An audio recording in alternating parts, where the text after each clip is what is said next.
شب برات کو کرنے والے 10 کام۔ 14 شعبان کی نماز عصر کے بعد عبادت میں مشغول رہیے کہ نامہ اعمال تبدیل ہونے کا وقت ہے۔ 6 نوافل پڑھیے۔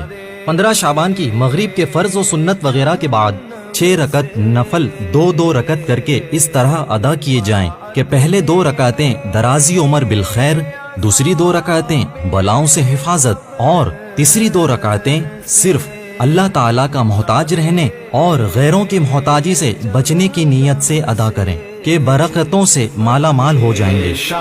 ہر 2 رکعت کے بعد سورہ یاسین یا 21 بار سورہ اخلاص پڑھیے اور نصف شعبان کی دعا پڑھیے۔ نوافل کا مکمل طریقہ جاننے کے لیے ڈسکرپشن میں موجود لنک کا وزٹ کریں۔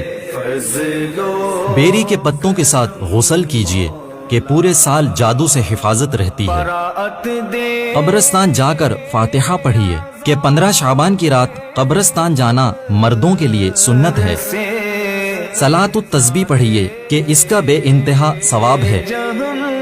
آتش بازی سے بچیے کہ وقت اور پیسہ دونوں کا نقصان ہے اور یہ مال کا ضیاع حرام اور جہنم میں لے جانے والا کام۔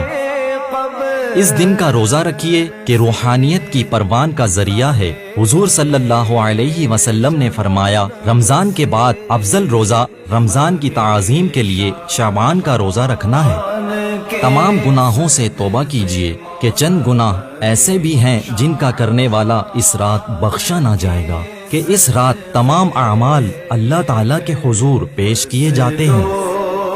حق تلفیوں کی معافی مانگ لیجئے۔ اللہ تعالیٰ اپنے فضل و کرم سے اپنے بندوں پر رحم فرما کر اپنے حقوق معاف فرما دے، مگر بندوں کے حقوق کو اللہ تعالیٰ اس وقت تک نہیں معاف فرمائے گا جب تک بندے اپنے حقوق کو نہ معاف